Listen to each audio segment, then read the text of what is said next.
Buenos días, hermanos. Qué bendición otro día más para reunirnos y meditar en la palabra de Dios, ¿verdad? Estamos viendo la serie de Génesis, ya estamos acabando.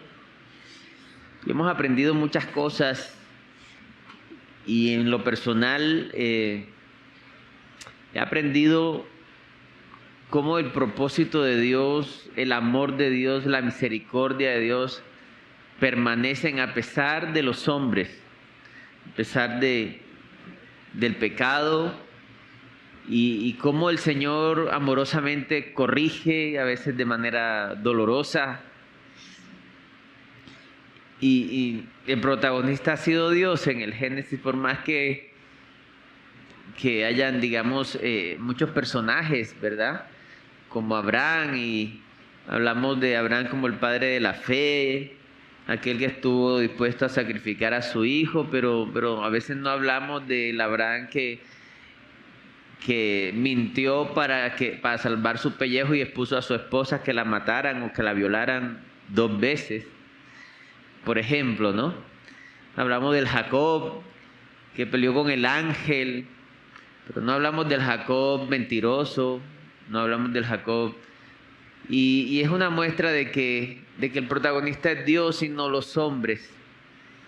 Y cómo el Señor fue y sigue aquí hilando el propósito central, que es Cristo Jesús, que es su palabra. Entonces el pasaje que nos toca meditar hoy está en Génesis capítulo 49, del verso 28 hasta el 33, y luego Génesis, ahí mismo capítulo 50, del 1 al 14. Antes de comenzar, quisiera que hiciéramos una oración para entregarle este servicio al Señor. Señor, gracias por tu misericordia, Señor, gracias por ese amor, Señor, gracias por esa luz también, porque esa luz y ese amor nos lleva al arrepentimiento, Señor. Gracias, Señor, porque todo lo planeaste de una manera exacta, milimétrica, Señor, para traer salvación al mundo, para glorificarte, Señor, para darle propósito a las personas, Señor, para dar una luz de esperanza en un mundo de maldad, Señor. Gracias, Señor, porque todo lo tuyo es bueno, Señor. Todo lo verdadero, todo lo genuino, todo lo que perdura viene de ti, Señor. Ayúdame, Señor, en medio de mi debilidad, Señor, poder transmitir tu palabra como es, Señor. Es tu palabra, no mi palabra. En el nombre de Jesús, amén. Bueno, hermanos, entonces vamos a hacer una lectura, es un poco extensa, del capítulo 49 y hasta el capítulo 50, y luego empezamos a meditar sobre los principios que vemos acá, ¿verdad? Vamos a leer, estemos atentos a la lectura. Dice, capítulo 49, verso 28, dice: Todos estos fueron las 12 tribus de Israel, y esto fue lo que su padre les dijo al bendecirlos a cada uno por su bendición, los bendijo. Les mandó luego y les dijo: Yo voy a ser reunido con mi pueblo, sepultadme con mis padres en la cueva que está en el campo de Efrón el Eteo, en la cueva que está en el campo de Macpela, al oriente de Manré, en la tierra de Canaán, la cual compró Abraham con el mismo campo de Efrón el Eteo, para heredad de sepultura.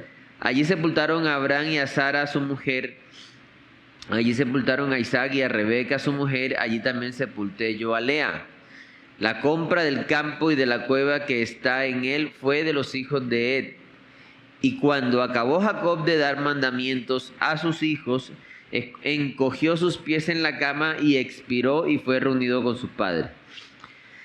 Sigamos. Entonces echó José sobre el rostro de su padre y lloró sobre él, y lo besó, y mandó José a sus siervos los médicos que embalsamasen a su padre, y los médicos embalsamaron a Israel. Y le cumplieron 40 días, porque así cumplían los días de los embalsamados, y lo lloraron los egipcios 70 días. Y pasados los días de su luto, habló José a los de la casa de Faraón, diciendo: si he hallado ahora gracia en vuestros ojos, os ruego que habléis en oídos de Faraón, diciendo: mi padre me hizo jurar diciendo: he aquí que yo voy a morir en el sepulcro que cavé para mí en la tierra de Canaán, allí me sepultarás. Ruego pues que vaya yo ahora y sepulte a mi padre y volveré. Y Faraón dijo: ve y sepulta a tu padre como él te hizo jurar. Entonces José subió para sepultar a su padre, y subieron con él todos los siervos de Faraón, los ancianos de su casa, y todos los ancianos de la tierra de Egipto, y toda la casa de José y sus hermanos y la casa de su padre. Solamente dejaron en la tierra de Gosén sus hijos y sus ovejas y sus vacas. Subieron también con él carros y gente de a caballo, y se hizo un escuadrón muy grande. Y llegaron hasta la era de Atad, que está al otro lado del Jordán, y endecharon allí con grande y muy triste lamentación. Y José hizo a su padre duelo por 7 días. Y viendo los moradores de la tierra, los cananeos, el llanto en la era de Atad, dijeron: llanto grande es este de los egipcios. Por eso fue llamado su nombre Abel Misraín, que está al otro lado del Jordán. Hicieron pues sus hijos con él según les había mandado, pues lo llevaron sus hijos a la tierra de Canaán y lo sepultaron en la cueva del campo de Macpela, la que había comprado Abraham con el mismo campo para heredad de sepultura, de Efrón el Eteo al oriente del Menré. Y volvió José a Egipto, y él y sus hermanos y todos los que subieron con él a sepultar a su padre después que lo hubo sepultado.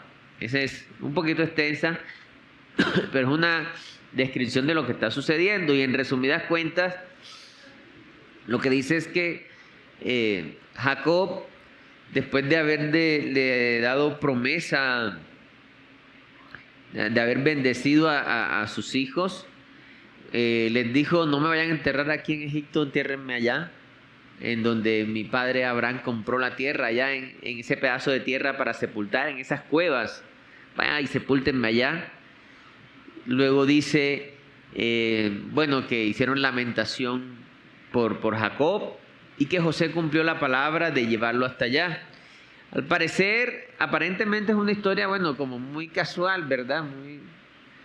Pero lo que hemos estado meditando en lo que viene diciendo el Génesis, hay puntos muy importantes aquí. Primeramente, no es un detalle menor que Jacob, con tanta insistencia y con las últimas fuerzas, pidiera y reafirmara a sus hijos que lo enterraran en Canaán. ¿Por qué? Como primer punto del sermón tengo, bueno, al título del sermón le puse un legado para la eternidad. Primer punto, un mandato basado en la promesa. Ahora, eso es lo que podemos ver del verso 1 al 32, donde Jacob le dice a sus hijos: miren, por favor, imagínense esa escena, un señor de más de 100 años, con sus últimos alientos, lo que estaba diciendo era eso. Dejó eso como si fuera lo más importante, y uno dice, pero nada más es para que lo entierren. Pero dejó de último eso, como dándole una relevancia grande. Vamos a mirar un poquito, a ver un poquito más de eso. Vamos a mirar Hebreos 11. Nos ilustra un poquito de ese acontecimiento, ¿verdad?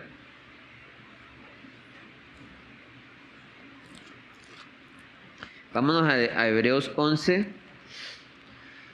Leamos del verso 13 al 16. Vamos a leer. Esto habla un poquito de de lo que está pasando acá. Conforme a la fe murieron todos estos, entre esos Jacob, sin haber recibido lo prometido. Acordémonos de que Dios le había hablado desde Abraham que ellos iban a heredar una tierra, pero Jacob no estaba heredando nada, sin embargo tenía la promesa, ¿verdad? Conforme a la fe, y eso se llama fe, fe en lo que Dios le había dicho. Murieron todos estos sin haber recibido lo prometido, sino mirándolo de lejos y creyéndolo y saludándolo y confesando que eran extranjeros y peregrinos sobre la tierra, que era lo que eran ellos ahí en ese momento. Porque los que esto dicen claramente dan a entender que buscan una patria, pues hubiesen estado pensando en aquella de donde salieron, ciertamente tenían tiempo de volver, pero anhelaban una mejor, esto es celestial, por lo cual Dios no se avergüenza de llamarse Dios de ellos, porque les ha preparado una ciudad. Entonces, ya podemos ver un poco de la importancia de esto. Dios les había prometido, pero ellos estaban en una tierra diferente. Lo único que tenían de Canaán era un pedazo de tierra donde enterrarlos a ellos, que había sido comprado. O sea, en este momento la promesa simplemente era una tumba, pero era necesario de que se notara públicamente de que él iba a morir allá, él iba a ser enterrado allá, sepultado allá, y de que esa era la tierra prometida. Allá era la tierra de la promesa. Entonces ya podemos ver de que es relevante eso. Donde él dijera, no, acá estamos más cómodos, a mí me tienen en honra en Egipto. Imagínense, embalsamaban a los gobernantes, embalsamaban a las personas importantes. O sea, el hecho de que fuera el papá de José hacía de que el pueblo egipcio lo tuviera en alto. Si hoy nosotros hablamos de las tumbas famosas, lo primero a nivel histórico que se va a hablar es Egipto, por las pirámides, ¿verdad? Y por los sarcófagos y todo eso que tenían ellos. Pero Jacob dijo, no. Chévere todo eso, pero a mí me entierran allá en la cueva, donde mi padre habla, porque allá esa es la promesa. No acá la comodidad en la que estoy. Entonces, vemos cómo tenía esa determinación Jacob, ¿verdad? Ahí mismo en Hebreos, en el versículo 21, en Hebreos 11:21 dice: por la fe Jacob al morir bendijo a cada uno de los hijos de José y adoró apoyado sobre el extremo de su bordón. Entonces, esto es por la fe, pero vemos a un Jacob como radical, como pegado a la promesa, y uno dice, wow, ¿cierto? Pero si nosotros retrocedemos un poquito en el tiempo, vemos que era un Jacob contrario a cómo era en un principio, un Jacob dubitativo, mentiroso, engañador, blandito, cobarde, que ponía en duda lo que Dios le decía infinidad de veces. Pero Dios lo fue tratando con el tiempo, tratando. Dios lo conmueve a Jacob. Y una de las últimas conmociones que Dios hizo en el corazón de Jacob fue cuando él pudo encontrarse con el hijo que daba por muerto. ¿Ustedes se imaginan esa escena? Miren lo que dice Génesis 45. Vamos a leer Génesis 45, unos capítulos atrás, del 26 al 28. Dice así: y le dieron las nuevas. Estos son los hijos de Jacob, diciéndole que, imagínense, después de tantos años, que José estaba vivo, a un viejito de eso. Y le dieron las nuevas diciendo: José vive aún, y él es Señor en toda la tierra de Egipto.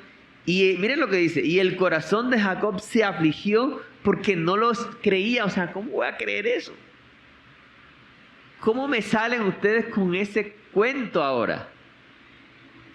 Y ellos le contaron todas las palabras de José que él les había hablado, y viendo Jacob los carros que José enviaba para llevarlo, su espíritu revivió.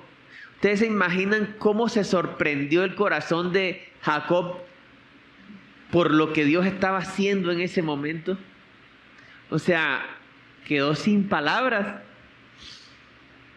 Imagínense él diciendo, todo lo malo que yo he sido y Dios me sorprende de esta manera tan bella. Entonces dijo Israel, basta, José mi hijo vive todavía, iré y le veré antes que yo muera. Ahí mismo dice el capítulo 46 del 1 al 7, dice, salió Israel con todo lo que tenía, ese viejito así, y vino a Beerseba y ofreció sacrificios al Dios de su padre Isaac. Miren lo que hizo. De una vez fue al Señor. Voy a agradecerle al Señor. Cómo Dios fue transformando el corazón de este hombre, que cuando uno lo empieza a ver y uno empezábamos a estudiar la vida de Jacob, y uno dice, pero este hombre ¿hasta cuándo? O sea, severa la paciencia de Dios con este hombre. Es tremendo. Y aquí está el Señor transformando la vida de Jacob, y Jacob agradeciéndole al Señor. Y ofreció sacrificios al Dios de su padre Isaac. Y habló Dios a Israel en visiones de noche y dijo, Jacob, Jacob. Y él respondió, heme aquí. La actitud había cambiado con respecto a Dios también. Y dijo, yo soy Dios, el Dios de tu padre. No temas de descender a Egipto, porque allí yo haré de ti una nación, una gran nación. Yo descenderé contigo a Egipto y yo también te haré volver, recordándole la promesa. Y la mano de José cerrará tus ojos.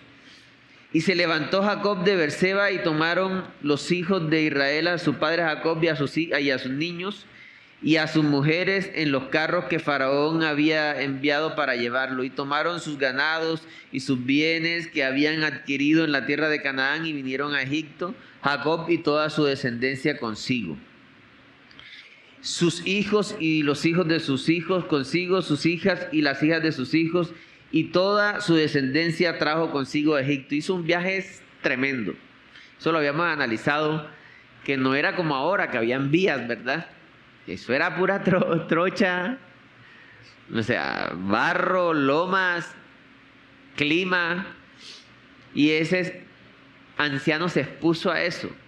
Ya Dios había transformado la vida de Jacob. Ya había un corazón mudado, el cual se aferró a esa promesa, y por eso con esa determinación, dice, ese es el Dios que ha tenido misericordia conmigo, ese es el Dios que me ha tratado con los años, a pesar de que he sido un ladrón, un mentiroso, un débil, un cobarde, un injusto por estar amando a unos hijos más que otros, y aún así Dios tiene misericordia de mí. Entonces, cuando el Señor conmueve el corazón de nosotros nos aferramos a Él porque entendemos su amor, podemos experimentar su misericordia, y se aferró Jacob a esa promesa, y por eso fue lo último que dijo, según el texto que estamos diciendo, con esa vehemencia. Le dijo a sus hijos, no me vayan a enterrar a Egipto. Era una tentación grande de enterrarlo en Egipto, porque era el lujo. Era como decir que le tenían un campito allá en las colinas, se llaman las colinas, ¿verdad? Jardín en la colina, y no, yo quiero que lo entierres allá en una vereda, por allá por Matanza, en un hueco que hay por allá. No, pero ¿qué estamos haciendo? Allá es bonito. Te hacemos la celebración allá. No, allá. Pero José, pero es que tu papá está viejito. Él no sabe lo que dice. ¿Cómo lo vamos a enterrar allá? Tan feo eso. Entonces vemos cómo por encima de la circunstancia Jacob se agarró a la promesa, porque había sido conmovido su corazón. Entonces, ese primer punto, un mandato basado en la promesa, es el mandato que les hace Jacob a sus hijos, ¿verdad? Ahora, como segundo punto, viene la muerte, ¿verdad? Bueno, ahí, verso 33. capítulo 49, verso 33, dice: y cuando acabó Jacob de dar mandamiento a sus hijos, encogió sus pies en la cama y expiró y fue reunido con sus padres. Interesante eso, ¿no? Lo último que habló Jacob a sus hijos fue la palabra de Dios. Recordemos que en ese tiempo no había Biblia escrita. ¿Saben qué era la Biblia en ese tiempo? La palabra de Dios en la mente y en el corazón de Jacob, recibida por Dios mismo y recibida por su papá, por su padre Isaac, por su abuelo Abraham. Esa era la palabra. ¿Cómo sería tan importante para Jacob la palabra que fue más importante la palabra que lo que le dijo a sus hijos en sus promesas y las bendiciones? Esto está muy bien. Pero lo último que él se fue de este mundo diciéndole fue la palabra a ellos. Y eso ahora vamos a ver que impactó la vida de sus hijos. Entonces, pero lo que sucede ahora es la muerte. Estábamos hablando con el hermano Ernesto, la muerte. Y uno de los libros que habla de una manera muy profunda, digamos, sobre la muerte, es el libro de Eclesiastés. Vámonos al libro de Eclesiastés. Hay muchas partes en Eclesiastés que hablan sobre la muerte. Una de esas partes está en el capítulo 3, versículo del 16 al 21. Vamos a leerlo. Aquí habla de una manera general de la muerte. Dice: vi más debajo del sol, en lugar del juicio, allí impiedad, y en lugar de la justicia, allí iniquidad. Esta es una visión de Salomón debajo del sol. Salomón en Eclesiastés, para entrar en contexto, analiza de cómo se mueve el mundo terrenal o el mundo físico debajo del sol.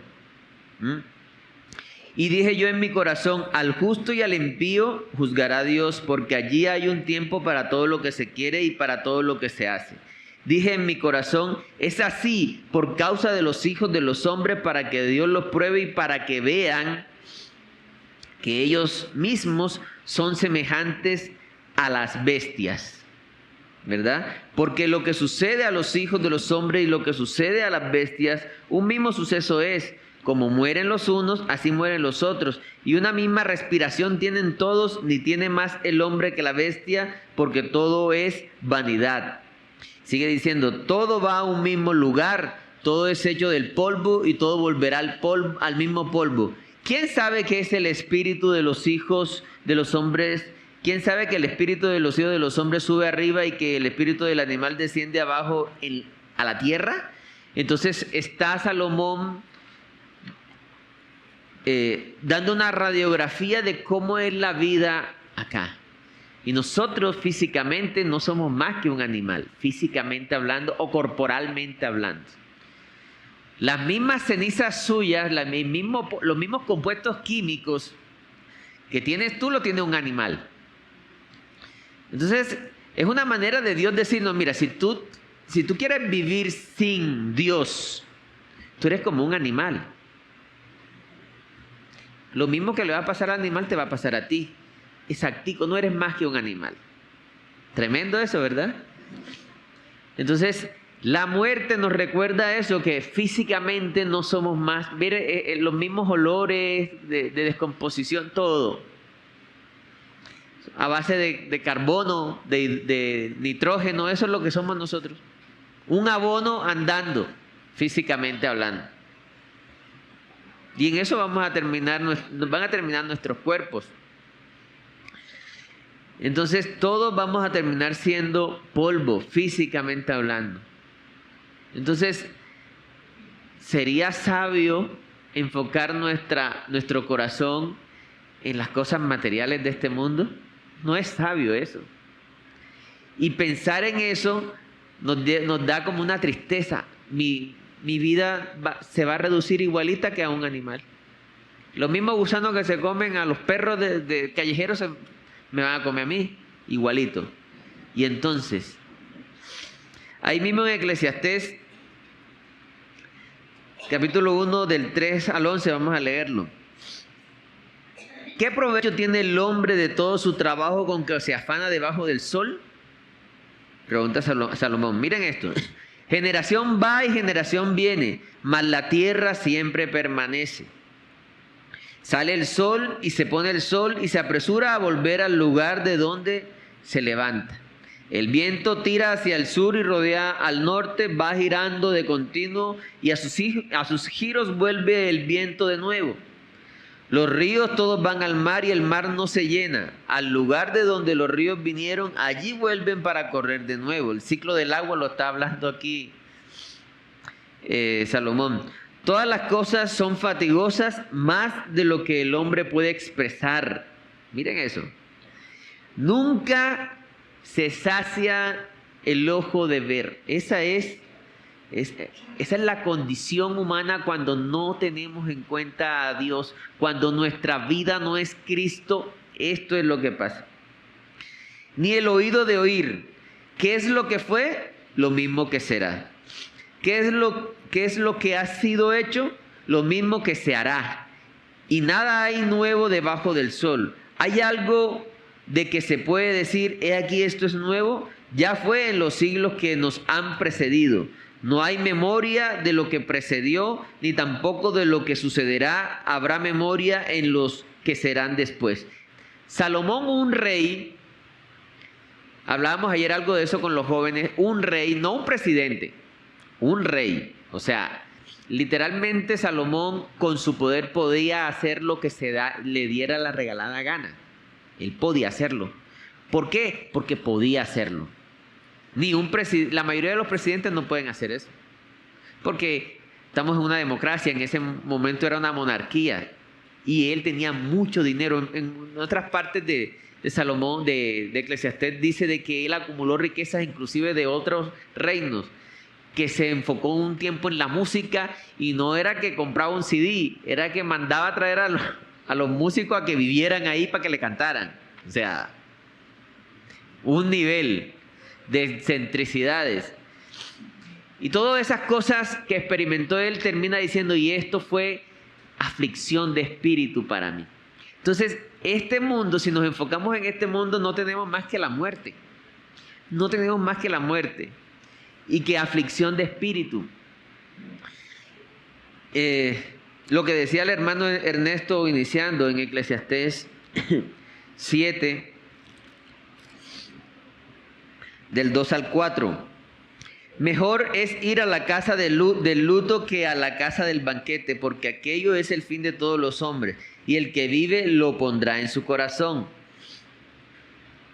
Dice, mejor es el pesar que la risa, porque con la tristeza del rostro se enmendará el corazón. El corazón de los sabios está en la casa del luto, mas el corazón de los insensatos en la casa en que hay alegría. ¿Cómo así?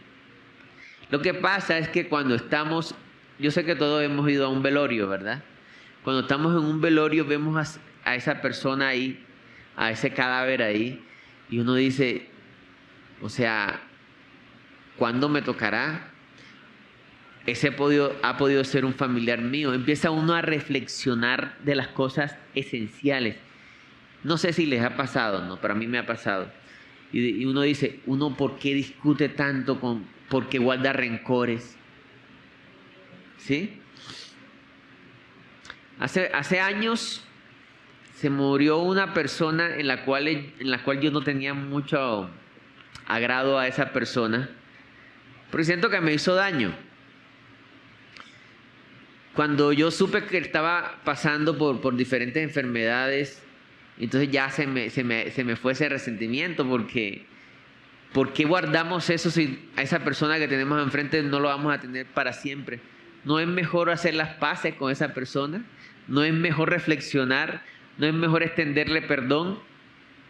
Porque todos vamos a tener el mismo fin. Entonces es más sabio estar en el luto. Si usted quiere reflexionar sobre la vida, entre, aquí hay varias funerarias, entre a la funeraria.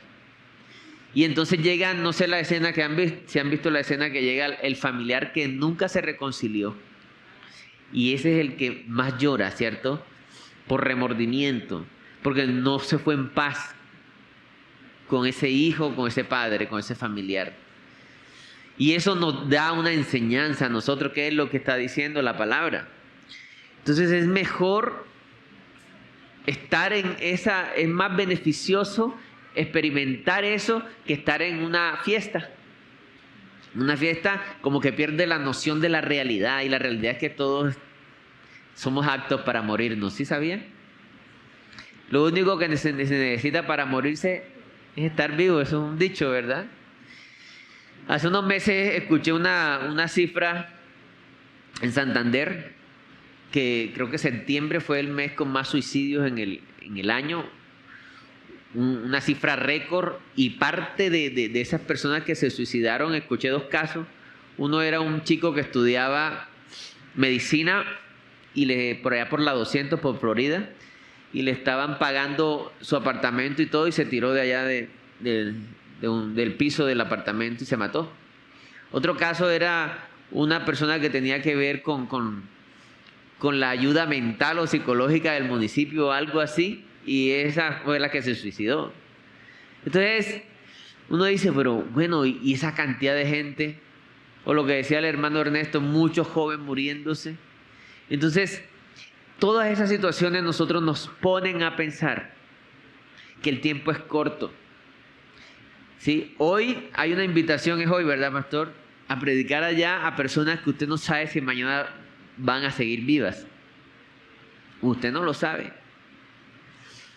Tal vez sea la última oportunidad de una de esas personas de escuchar la esperanza del mundo, la única luz de esperanza que tiene el mundo, que es el Evangelio. En contraste a este escenario triste y desolador de la muerte, está el escenario del Evangelio. Vámonos a Marcos. Evangelio de Marcos, capítulo 8, verso 35. Dice así la palabra, dice, porque todo, miren lo que dice, el que quiera salvar su vida, en otras palabras, todo el que fije su corazón en esta vida, en las cosas de este mundo, la perderá. Y todo el que pierda su vida por causa de mí y del Evangelio, la salvará. Jesús está diciéndote ahí, mira, si tú te enfocas, tu visión es mundana, si estás pensando, en cómo me veo, en la plata, o sea, si tu corazón es mi apariencia, los placeres, los deseos de los ojos, la riqueza, los títulos, la jactancia, te está diciendo Jesús, la vas a perder. Si tienes una vida egocéntrica, la vas a perder. Una vida egocéntrica no es el camino, y yo diría que la religión de hoy día es el egocentrismo, que tristemente nos ha permeado a la iglesia también. Y es parte de lo que quiere Dios hacer con nosotros, con las próximas series que vamos a hablar. ¿Me estoy adelantando un poquito? Bueno, sobre la palabra de Dios que vamos a empezar a predicar más adelante después de la serie. Nosotros estamos en un mundo que predica el egocentrismo, donde yo soy el centro del universo, mis planes, mis metas, y cuidado, algo se me atraviesa, porque me voy con un resentimiento contra eso que se me está atravesando. ¿No ves que yo me merezco todo? Yo me merezco todo. Yo soy lo mejor que hay. Es el mensaje de este mundo. Y el mensaje sutil de este mundo es, tú eres lo mejor que hay, ama tus cosas y usa a la gente, así, para tu propósito. ¿No debería de ser ama a la gente y usa las cosas? Tiene más sentido, ¿verdad? Pero estamos en una ilógica en la cual te dice, tú eres el centro, usa a la gente y ama tus cosas. Entonces eso nos lleva ¿a qué? A que no nos interese el otro, a que nos perdamos en nuestro ego, en nuestra vida, y lo que dice el Señor, vas a perder la vida así. El Evangelio no se trata de ti ni de mí. El Evangelio se trata de Cristo, no de lo que Cristo puede hacer por ti, porque esa es otra, ¿no? El egocentrismo ha permeado la iglesia también a un punto en que Dios es un ayudante del bus de mi vida. No es el que maneja el bus. No, yo voy para acá. Yo voy para allá. Señor, hazme un favor, entra por la puerta de atrás, no pagues el pasaje, entra por la puerta de atrás y me ayudas. Listo, Señor, ¿qué hago? Yo quiero hacer esto, ¿qué hago, Señor? O sea, egocentrismo. Él no es Dios para ti. Podemos estar en la iglesia y puede ser que Dios no sea tu Dios. ¿Sabes qué puede ser tu Dios? Lo que más alegra tu vida en el día. En lo que más te complaces en el día. Si es en ti mismo, tu Dios eres tú mismo. Si es algún placer, ese es tu Dios. En lo que más te regocijas en tu vida. Juan 4:14. Vámonos a Juan 4:14.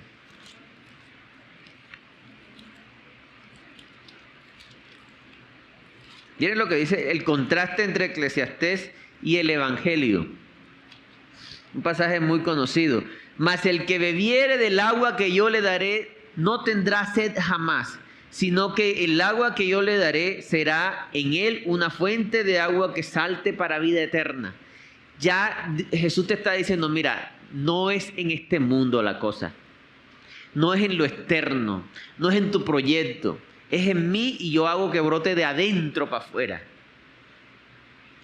Esa es la vida que promete el Señor. Ese es el Evangelio. Esa es la esperanza que tiene el mundo. Ahí mismo en Juan 5:21.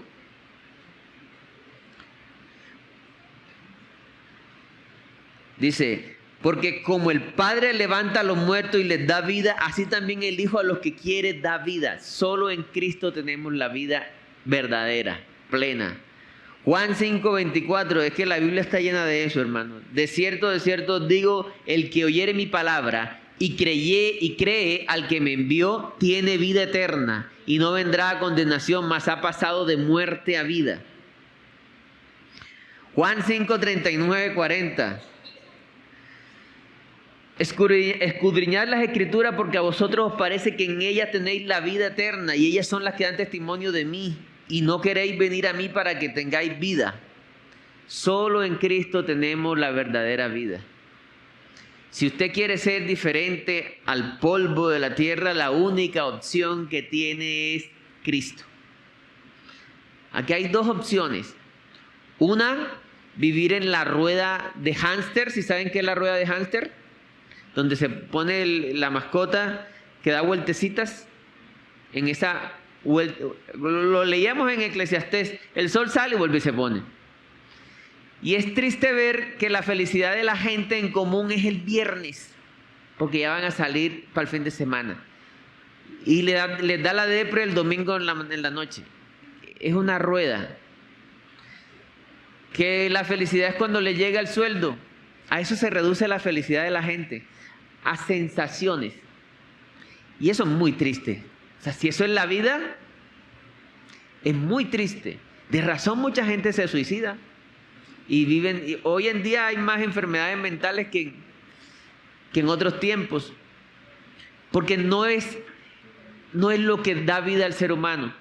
El ser humano tiene un vacío eterno que solo lo va a llenar el Señor. Y aquí tengo muchos más textos, ¿no?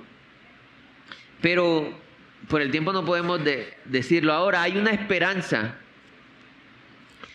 Hay una esperanza en cuanto a la muerte para nosotros. Vamos a leer Primera de Tesalonicenses, capítulo 4, del 13 al 18. Este texto fue escrito en un momento en que la iglesia los mataban, los perseguía y los mataban por su fe. Había mucho muerto creyente. Entonces dice el Señor a través de Pablo, tampoco queremos, hermano, que ignoréis acerca de los que duermen, hablaba de los que estaban muertos, para que no os entristezcáis como los otros que no tienen esperanza. La única esperanza que tiene este mundo es el Evangelio. Es la única esperanza. La única esperanza que tiene el mundo es el Evangelio. El único pueblo que tiene la opción de vivir de una manera diferente es el pueblo creyente, es el pueblo cristiano. La única población en el mundo que puede tener una ciudadanía que no es de este mundo es el pueblo creyente, que pueden vivir en otra dimensión de conciencia también, entendiendo por la luz de Cristo cómo son las cosas. Les decía yo a los jóvenes, ¿por dónde es que le entra el agua al coco? Les decía yo eso. Pero en la medida que nos acercamos a la luz del Señor, podemos ver no solamente nuestro pecado para arrepentimiento, sino también podemos ver el por qué pasa cada cosa. Y empezamos a tener propósito en cada cosa. Hablábamos ayer también con los jóvenes, es que si tú eres creyente, tú tienes que honrar al Señor en todo lo que haces. Cuando estés estudiando un tema en la universidad, tú no puedes hacer como los mundanos que leen para la nota. Tú tienes que escudriñar porque tú eres diferente. Tú tienes que ser crítico. La gran mayoría de los científicos de peso pesado en la historia de la humanidad eran creyentes. Los de ahora son como parásitos de lo que hicieron los creyentes. Ellos fueron así, porque iban más allá, no hacían las cosas por la carne, hacían las cosas a conciencia. Así el trabajador creyente no hace las cosas para que el jefe lo vea y para que hablen de él bien. No, hace las cosas porque le está sirviendo a Dios, como lo vimos en José. José hacía las cosas excelentemente y el faraón ni se da cuenta, porque es que no estaba trabajando para el faraón. Amén. Entonces, voy a seguir ahí. Porque si creemos que Jesús murió y resucitó, así también traerá Dios con Jesús a los que durmieron en él. Por lo cual os decimos esto en palabra del Señor, que nosotros que vivimos, que habremos quedado hasta la venida del Señor, no precederemos a los que durmieron. Porque el Señor mismo con voz de mando, con voz de arcángel y con trompeta de Dios, descenderá del cielo y los muertos en Cristo resucitarán primero. Luego nosotros los que vivimos, los que hayamos quedado, seremos arrebatados juntamente con ellos en las nubes para recibir al Señor en el aire y así estaremos siempre con el Señor. Por tanto, alentados los unos a los otros con estas palabras, el final del creyente no es la muerte. El final del creyente no es la muerte. ¿No lo emociona eso? El final del mundano es la muerte. El final del creyente no es la muerte. Dígame qué pueblo en el mundo puede vivir así. Solo el pueblo creyente. Y el no tenerle miedo a la muerte o el ir perdiéndole miedo a la muerte nos lleva a nosotros a obedecerle al Señor de una manera diferente. No es que para nosotros el morir es ganancia y el vivir es Cristo, decía el apóstol Pablo. ¿Lo han leído? Amén. Entonces, como tercer punto, José honra a su padre y obedece la palabra de Dios. Ahí en el capítulo 50 del 1 al 3, no lo vamos a repetir. Jacob fue velado durante 70 días, esto lo investigué. En toda la nación de Egipto, un periodo de duelo real en Egipto era de 72 días, o sea, le hicieron un velorio parecido a un faraón. Jacob era evidentemente un hombre muy honrado, lo embalsamaron, iba para momia, así lo querrían. Dijo, no, hasta allá no. Muy bonito eso, pero yo creo en la palabra del Señor. No fue un detalle menor que Jacob, eso ya lo habíamos mencionado, fuera sepultado en Canaán. Era una confirmación pública de que ellos no pertenecían a Egipto. Aparte, había muchos testigos del hecho. O sea, miren cómo Dios cranea las cosas. Fue una multitud allá a esa tumbita, a esas cuevitas. Y tanto que la gente alrededor, ¿qué es eso? para que quede testimonio de que los israelitas esa iba a ser la promesa. No en Egipto. La importancia de perseverar en la palabra de Dios. Ahí en Hebreos 11, Hebreos 11, 22.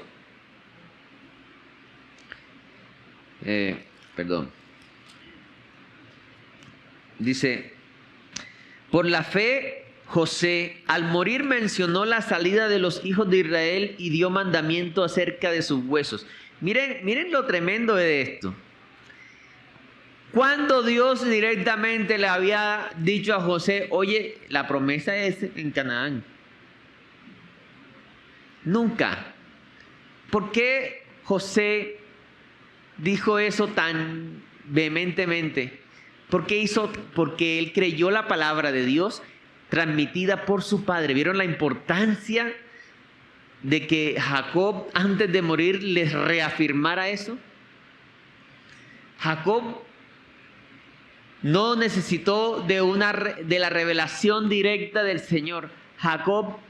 José creyó la palabra de Dios dicha por Dios a su padre. O sea, en ese tiempo que no había Biblia, es como si José habría tomado en serio la palabra de Dios. Que no había Biblia, era el testimonio de su padre. Y dijo, yo recibí de parte de Dios esto, pero no, fue mi padre, pero yo sé que eso es cierto. Dios ama la fe, hermanos. Si hay algo que le agrada a Dios, es que nosotros confiemos en Él.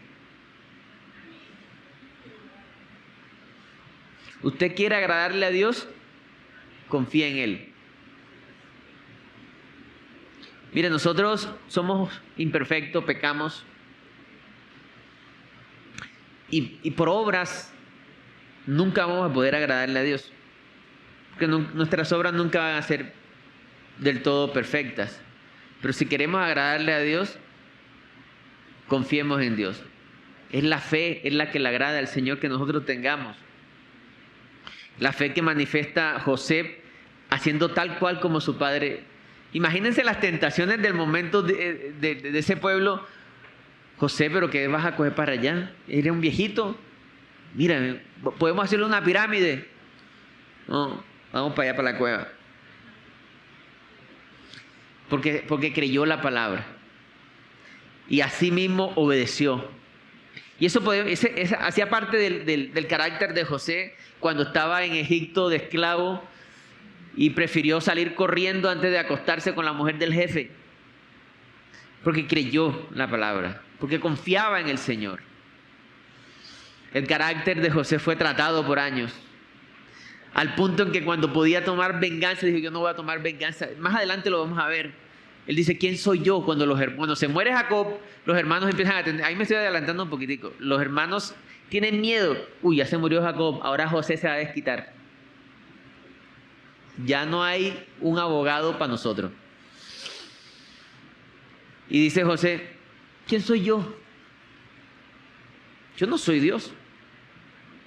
Ustedes van a estar acá tranquilos y van a comer de la tierra. Dios transforma el corazón a través de la fe. Vámonos a Santiago. Ahí después de Hebreos, Santiago 1:18, dice así la palabra de Dios. Él de su voluntad nos hizo nacer, ¿por qué?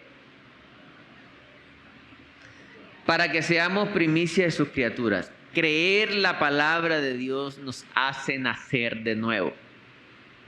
Dice la Biblia que la fe viene por el oír la palabra de Dios. Vámonos al libro de Filipenses.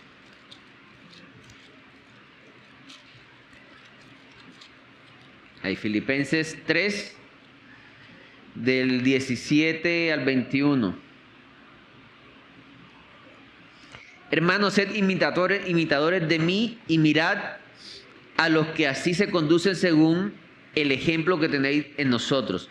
porque por ahí andan muchos de los cuales os dije muchas veces y aún ahora lo digo llorando, que son enemigos de la cruz de Cristo, el fin de los cuales será perdición, cuyo Dios es el vientre y cuya gloria es su vergüenza, que solo piensan en lo...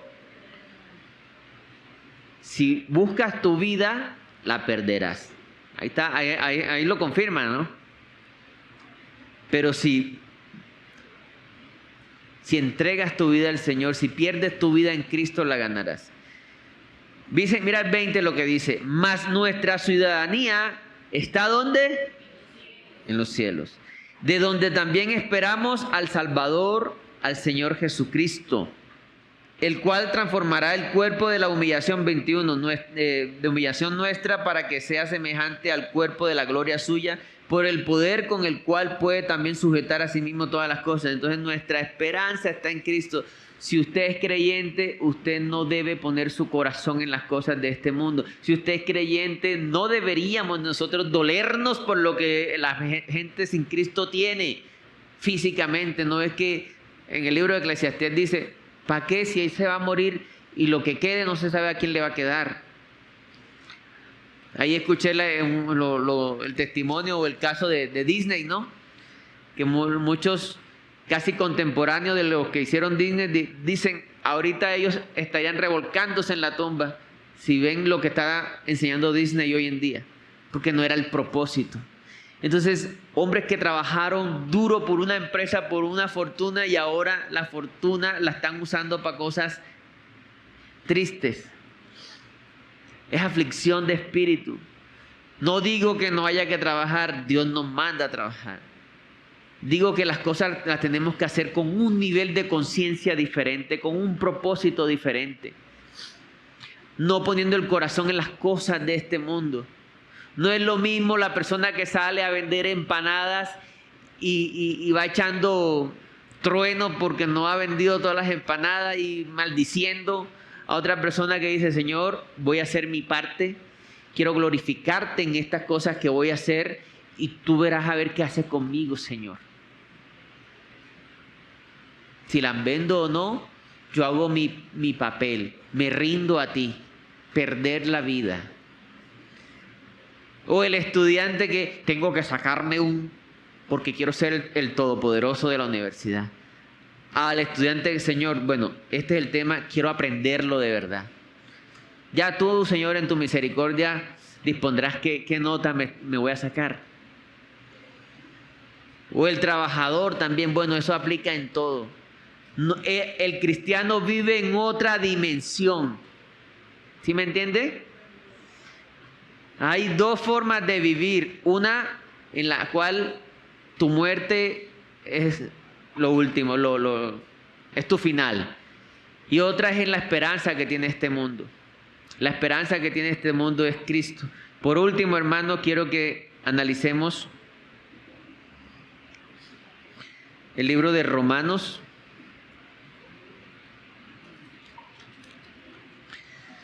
Vamos a analizar este pasaje. Tiene mucha doctrina. Vamos a ver a lo que alcancemos a mirar.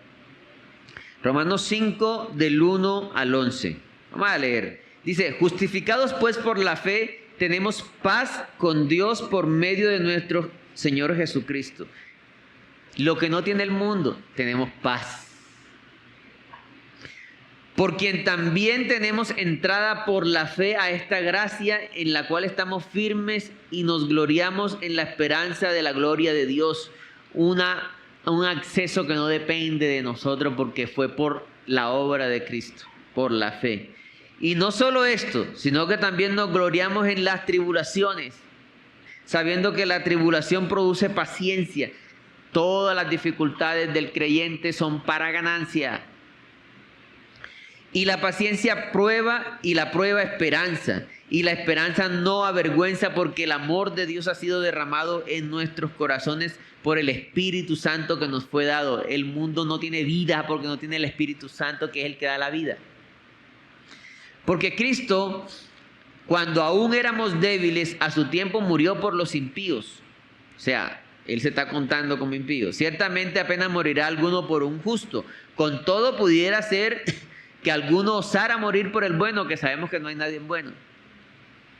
Mas Dios, o sea, si a mí me dicen, mira, tienes que entregar toda tu sangre para que se salven todos los asesinos y violadores de la modelo porque tienen un virus, y tu sangre es lo único que los va a curar. Encontramos algo en tu sangre que tiene la medicina para salvar a todos los asesinos de la modelo. ¿Usted cree que yo lo haría? Dice el verso 8, mas Dios muestra su amor para con nosotros en que, siendo aún pecadores, Cristo murió por nosotros. Pues mucho más, estando ya justificados en su sangre, por él seremos salvos de la ira. Porque si siendo enemigos, hay dos tipos de seres humanos: los enemigos de Dios y los redimidos por Dios. No más. O tú eres un redimido por Dios o eres un enemigo de Dios. No hay un... Esa es la condición humana. Porque si siendo enemigos fuimos reconciliados con Dios por la muerte de su Hijo, mucho más estando reconciliados seremos salvos por su vida. Y no solo esto, miren en qué termina esto, sino que también nos gloriamos en Dios por el Señor nuestro Jesucristo, por quien hemos recibido ahora la reconciliación.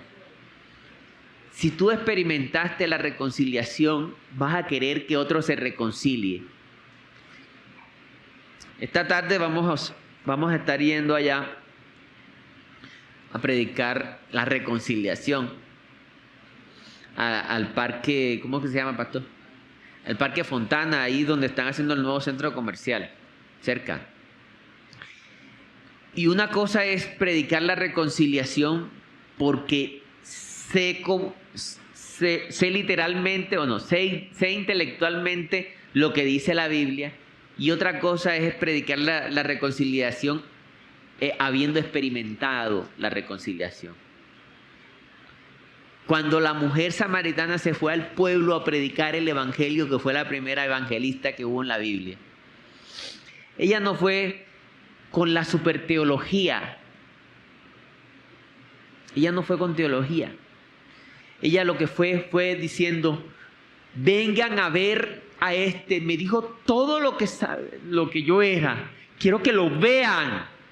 No me importa lo que hablen de mí, de que yo fui la peor de aquí del pueblo. Pero no me importa, no me crean a mí. Vengan a ver. Eso es alguien que va a predicar, no porque toca, no porque pertenezca a un grupo, porque experimentó algo. Hay una diferencia. El evangelio va a correr. La palabra de Dios va a correr. Sea que la prediquemos de una u otra manera. Pero la voluntad de Dios es que experimentemos primero, que probemos primero, que degustemos la vida. Como Jacob, cuando le habló esa palabra a esos hijos, Jacob ya tenía ese corazón tremendamente conmovido, al punto que dejó la palabra de Dios como su último aliento. ¿Cómo sería de importante para Jacob la palabra de Dios? Así era la palabra de Dios para Jacob, antes no. Pero el estar cerca de Dios lo transformó. ¿Qué fue lo que hizo que Zaqueo se arrepintiera? Que quería ver a Cristo. Tenía que hizo que el eunuco que iba para África se le apareciera Felipe, que tenía un deseo genuino de saber qué decía Isaías 53. Dios sabe cuando hay un corazón que le busca genuinamente y se le aparece Dios a ese corazón. Sí me hago entender, Dios sabe. En una multitud de gente y viene un chiquilín y se sube en un palo porque quería verlo. Y Jesús lo ve a él. O sea que hoy voy a estar con... Y después que Jesús entra a su casa, Zaqueo puede experimentar el arrepentimiento y dice: Señor, si yo le he quitado algo a alguien, se lo voy a dar cuadruplicado. Y dice el Señor: hoy entró la salvación a esta casa. ¿Cómo se arrepintió Zaqueo? queriendo estar cerca del Señor. Amén. Entonces, hoy tenemos esa oportunidad de ir allá, pero el Señor nos está diciendo, ¿en qué bus estamos hoy nosotros? ¿En el bus que solo termina en la muerte? ¿En el bus que lucha por sí mismo? ¿En el bus que es solo Él? Y que los demás me sirvan a mis gustos, a mis placeres, ¿o en qué bus estoy? Amén. Vamos a orarle al Señor. Señor, te doy gracias por esta tu palabra. Ayúdanos a vivir tu palabra, Señor, a creer realmente tu palabra, a examinarnos a ver si en realidad hemos creído tu palabra. Y estamos a tiempo, Señor, que si no hemos tenido en aprecio o como tesoro tu palabra, hoy, Señor, podamos tener esa intención de conocer a ese hermoso Cristo, Señor, a ese precioso Jesús que conmueve corazones, a punta de amor, de ese amor tan grande y de esa luz tan grande que nos deja ver la inmundicia del corazón, que nos lleva a confesar, que nos lleva a arrepentirnos, que nos lleva a rendirnos, porque no hay nadie que nos ame como tú, Señor. Jacob lo pudo ver que a pesar de él haber sido un hombre con tantas cosas malas, el Señor lo fue transformando.